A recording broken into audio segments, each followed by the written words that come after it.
ಜಮಾತೆ ಇಸ್ಲಾಮಿ ಹಿಂದ್ ಪರವಾಗಿ ನಾನು ಸುಸ್ವಾಗತ ಬಯಸ್ತಾ ಇದ್ದೀನಿ. ಜಮಾತೆ ಇಸ್ಲಾಮಿ ಹಿಂದಿನ ಬಗ್ಗೆ ನಾವು ಜಾಸ್ತಿ ಪರಿಚಯದ ಅವಶ್ಯಕತೆ ಇಲ್ಲ ಅನಿಸುತ್ತೆ. ಸುಮಾರು ದಶಕಗಳಿಂದ ಭಾರತ ದೇಶದಲ್ಲಿ, ಅದರಲ್ಲೂ ಪ್ರಮುಖವಾಗಿ ನಮ್ಮ ರಾಜ್ಯದಲ್ಲಿ ಸಮಾಜ ಸೇವೆಯನ್ನು ಮಾಡ್ತಾ ಪ್ರವಾದಿ ಮೊಹಮ್ಮದ್ ಪೈಗಂಬರ್ ಅವರ ಸಂದೇಶಗಳನ್ನು ಇಡೀ ಜನಾಂಗಕ್ಕೆ, ಇಡೀ ಸಮಾಜಕ್ಕೆ, ಕೇವಲ ಮುಸ್ಲಿಮರಿಗೆ ಅಲ್ಲ, ಬೇರೆಯವರು ಕೂಡ ಕೊಡ್ತಾ ಒಂದು ಒಳ್ಳೆ ಕಾರ್ಯಕ್ರಮವನ್ನು ಮಾಡ್ತಾ ಇದ್ದಾರೆ. ಇದರ ಅಂಗವಾಗಿ ಏನೀಗ ಈದ್ ಮಿಲಾದ್ ಹಬ್ಬ ಇದೆ, ಶುಕ್ರವಾರ ದಿವಸ. ಅವತ್ತು ಆ ಹಬ್ಬದ ಅಂಗವಾಗಿ ಜಮಾತೆ ಇಸ್ಲಾಮಿ ಹಿಂದಿನವರು 10 ದಿವಸಗಳ ಕಾರ್ಯಕ್ರಮಗಳನ್ನು ಹಮ್ಮಿಕೊಂಡಿದ್ದಾರೆ.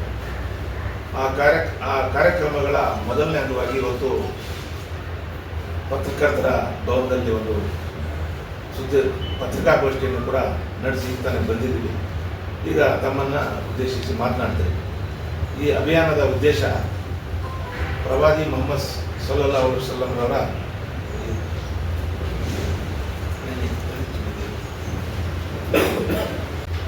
ಜನರಿಗೆ ತಿಳಿಸೋದು. ಇದರ ಅಂಗವಾಗಿ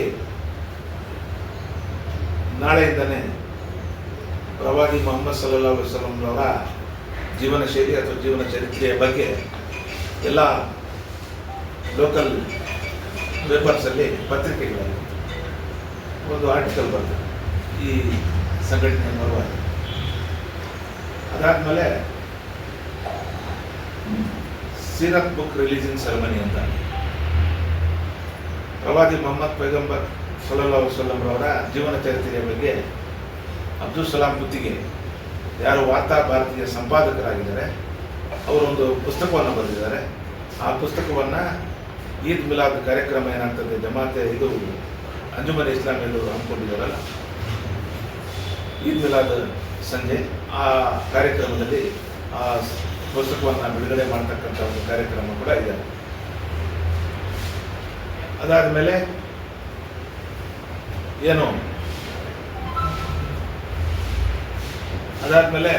ಡಿಸ್ಟ್ರಿಬ್ಯೂಷನ್ ಆಫ್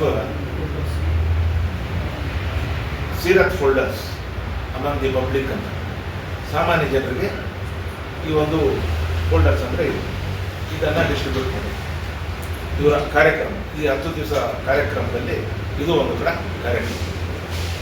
ಪ್ರವಾದಿ ಮೊಹಮ್ಮದ್ ಸಲ್ಲಲ್ಲಾಹು ಅಲೈಹಿ ವಸಲ್ಲಂ ಅವರ ಜೀವನ ಚರಿತ್ರೆ ಬಗ್ಗೆ ಒಂದು ಕಿರಿದಾದಂಥ ಒಂದು ಮಾಹಿತಿ. ಅದಾದಮೇಲೆ ನಾನ್ ಮುಸ್ಲಿಮ್ ಅಲ್ಲದೇ ಇರ್ತಕ್ಕಂಥ ಪ್ರಭಾವಿಗಳು ಅಂದರೆ ಲಾಯರ್ಸು, ಡಾಕ್ಟರ್ಸು, ಲೆಕ್ಚರರ್ಸು, ಪ್ರೊಫೆಸರ್ಸು, ವಿದ್ಯಾರ್ಥಿ ಮಿತ್ರರ ಜೊತೆ ಅವರನ್ನು ಭೇಟಿ ಮಾಡಿ ಪ್ರವಾದಿಯವರ ಬಗ್ಗೆ, ಅವರ ಜೀವನ ಚರಿತ್ರೆಯ ಬಗ್ಗೆ ಒಂದಷ್ಟು ಮಾಹಿತಿಯನ್ನು ಅವರಿಗೆ ಕೊಡೋದು. ಅದಾದಮೇಲೆ ಒಂದು ಬಾರ್ಲೈನ್ ಮಸೀದ್, ಮೊದಲು ಕೂಡ ಇಲ್ಲಿ ಮಸೀದಿ ದರ್ಶನ ಅಂತ ಹೇಳ್ಬಿಟ್ಟು ಇದೇ ಜಮಾತೆ ಇಸ್ಲಾಮಿ ಹಿಂದರವರು ಈ ಕೋಲಾರ ನಗರದಲ್ಲಿ 2 ಸಲ ಮಾಡಿದ್ದಾರೆ. ಒಂದು ಬಾರ್ಲೈನ್ ಮಸೀದಿಯಲ್ಲಿ, ಇನ್ನೊಂದು ಲತೀಫಾ ಬಾನು ಮಸೀದಿಯಲ್ಲಿ. ಅದರ ಜವಾಬ್ದಾರಿಯನ್ನು ಇವರು ತೆಗೆದುಕೊಂಡು ಈಗ ಮತ್ತೆ ಈ 10 ದಿವಸದ ಕಾರ್ಯಕ್ರಮದಲ್ಲಿ ಬಾರ್ಲೈನ್ ಮಸೀದಿಯಲ್ಲಿ ಇನ್ನೊಂದು ಕಾರ್ಯಕ್ರಮ. ಆ ಕಾರ್ಯಕ್ರಮದ ಹೆಸರು ಏನಂತ ಹೇಳಿದ್ರೆ ದ ಮೆಸೆಂಜರ್ ಆಫ್ ಜಸ್ಟಿಸ್, ನ್ಯಾಯದ ಹರಿಕಾರ ಪ್ರವಾದಿ ಮೊಹಮ್ಮದ್ ಅಂತ. ನ್ಯಾಯದ ಹರಿಕಾರ ಪ್ರವಾದಿ ಮೊಹಮ್ಮದ್. ಅದಾದಮೇಲೆ ಒಂದಷ್ಟು ಸೆಲೆಕ್ಟೆಡ್ ಕಾಲೇಜಸ್ಸಲ್ಲಿ ಪ್ರವಾದಿ ಮೊಹಮ್ಮದ್ ರವರ ಜೀವನ ಶೈಲಿಯ ಬಗ್ಗೆ ಒಂದಷ್ಟು ಪ್ರಬಂಧ ಸ್ಪರ್ಧೆಯನ್ನು ಇವರೇ ಈಗ ಅದನ್ನು ಅರೇಂಜ್ ಮಾಡ್ತಾರೆ. ಯಾರು ಜಮಾತೆ ಇಸ್ಲಾಮಿ ಹಿಂದೂ.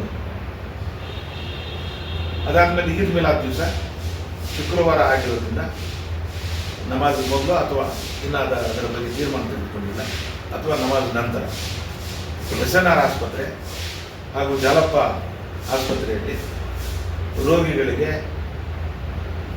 ಹಣ್ಣು ಹಂಪಲನ್ನು ವಿತರಿಸ್ತಕ್ಕಂಥ ಕಾರ್ಯಕ್ರಮ, ಇದೊಂದು ಕಾರ್ಯಕ್ರಮ. ಅದಾದಮೇಲೆ ಕೊನೆಯದಾಗಿ ಸ್ವಚ್ಛತಾ ಅಭಿಯಾನ ಅಂತ, ಕ್ಲೀನ್ಲಿನೆಸ್ ಡ್ರೈವ್, ಸ್ವಚ್ಛತಾ ಅಭಿಯಾನ ಅಂತ ಇವರದ್ದು ಒಂದು ಯೂತ್ ವಿಂಗ್ ಇದೆ. ಜಮಾತೆ ಇಸ್ಲಾಮಿ ಹಿಂದಲ್ಲಿ ಸಾಲಿಡಾರಿಟಿ ಯೂತ್ ಮೂವ್ಮೆಂಟ್ ಅಂತ ಇವರದೊಂದು ಯುವ ಘಟಕ ಇದೆ. ಅದರ ಮುಖಾಂತರ ಸ್ವಚ್ಛತಾ ಅಭಿಯಾನ, ಕ್ಲೀನ್ಲಿನೆಸ್ ಡ್ರೈವ್ ಅಂತ ಇಷ್ಟು ಈ ಕಾರ್ಯಕ್ರಮ. ಇದೆಲ್ಲದಕ್ಕಿಂತ ಮಿಗಿಲಾಗಿ ನಾನು ವೈಯಕ್ತಿಕವಾಗಿ ಹೇಳ್ತೀನಿ, ಈ ಒಂದು ಏನು ಇವರ ಉದ್ದೇಶ ಇದೆ,